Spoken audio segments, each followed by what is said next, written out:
A very good morning, students. In our paper 9th B today, we are going to do a textual analysis of the poem Woman to Man by famous Australian poet Judith Wright. Students, Woman to Man is a strong and profound work by Judith Wright.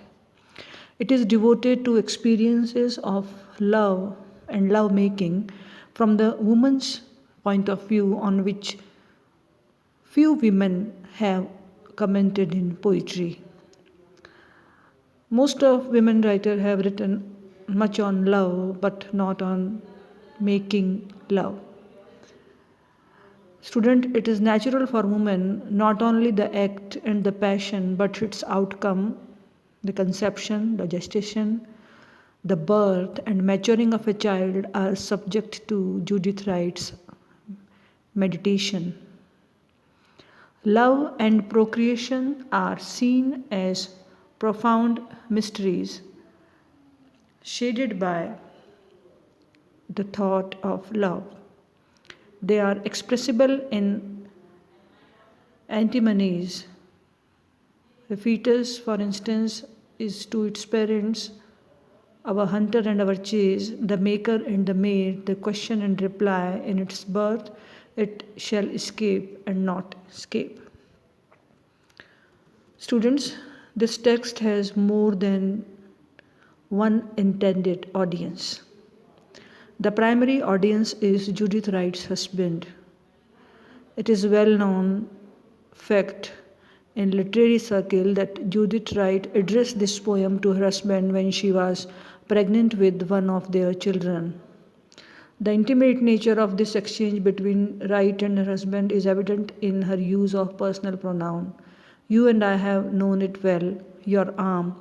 The second intended audience is every woman and every man as an expression of something from every woman to every man. Students, the title Woman to Man makes the poem universal.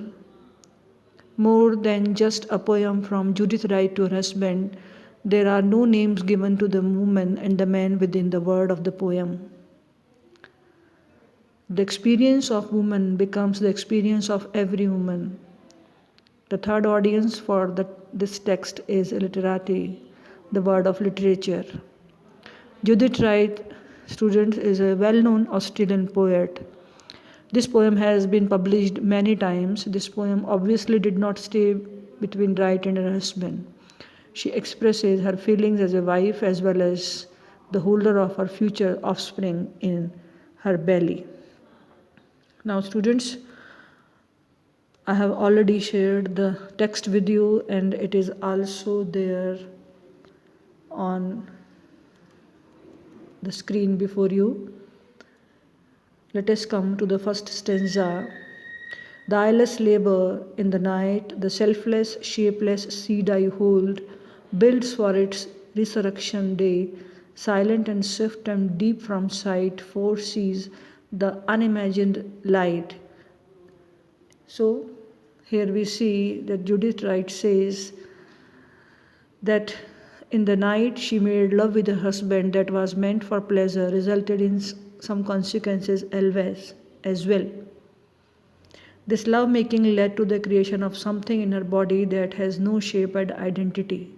She cannot see it, however, its growth is deep and fast, as well as which she, as the holder, can predict it. Thus, it holds possibility.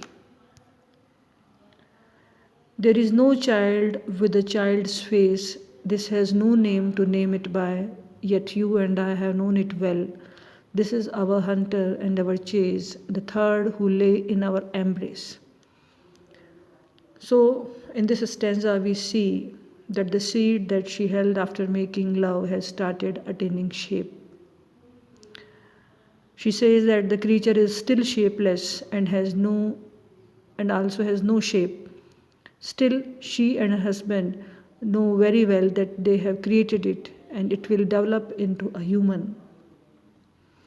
The poet considers the creature both as their hunter and as their chase. It is hunter because it accompanied the lovemaking between the couple, which was meant for joy and pleasure. Poet says that it will become the third one in the family. They will be the family of the three with the arrival of their child. This is the strength that your arm knows, the arc of flesh that is my breast, the precise crystal of our eyes. This is the blood's wild tree that grows, the intricate and the flooded rose. In the third stanza, the poet explains the stage of its further development in her belly. According to Wright, the infant will possess in it the energy and strength of the man that it will inherit from its father, as well as the flesh of woman from her mother's side, from his or her mother's side, that it will gain in this stage. Thus, it has become the star of its parents. Like a tree, it will also grow into a human, and like the unfolding of a rose flower, it will develop the ways, manners, nature, and all other traits of its parents.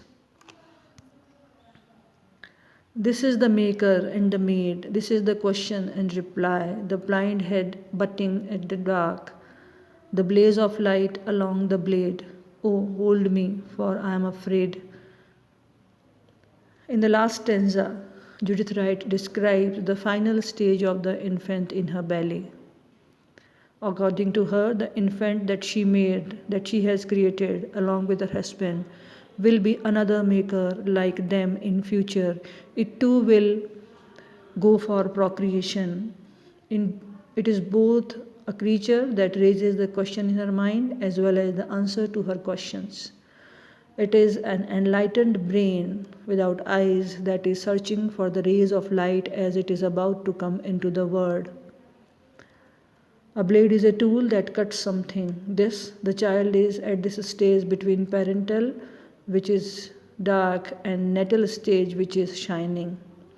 It is coming out into the world, makes the poet afraid, the labor pain that frightens her, and thus the poem starts in the dead of night and ends at the time of dawn. So, students, some women writers declare that language must be shattered because language is supposed to be made as it is a conveyor of, among other things, male chauvinism. They claim for themselves another language that in its new form would be closer to women's lived experience, an experience in the center of which the body is frequently located. Hence, the watchword liberate the body and speak the body are in use. Students, we have seen that Judith Wright's poetry certainly arises from personal experience. But the personal experience is not as a rule the theme. Rather, it is the accidental means to a theme which is typically journal, concerned with the human condition, with what it is like to be subject to time and change, having and losing, knowing and falling. In a world which never ceases to be strange though familiar. What also strikes one is that there are positive and negatives within this personal experience, unresolved conflicts in the signals that come from the outer world. There is very little interior conflict. The whole person of the poem seems to react integrally to each situation or problem. The self is not a divided one, and the poet has had little need for the ironies and ambiguities or dramatization that many modern poets have required. Students, in the poem, the blood wild tree is both a physical symbol, perhaps the tree like arteries and veins rooted in the beating heart, and a symbol of continuity in the generations. The longed for child, the flowering of this tree of passion, is the rose, the traditional symbol of beauty and transience. Moreover, the embryo rose in intricate and folded bud like suggesting both potentiality and the actual embryonic appearance. At the same time, the image of the Blood's tree insists upon the organic unity of man and nature, a unity which is reiterated elsewhere in Judith Wright's poetry as well. So, students, this much for today. Thank you very much.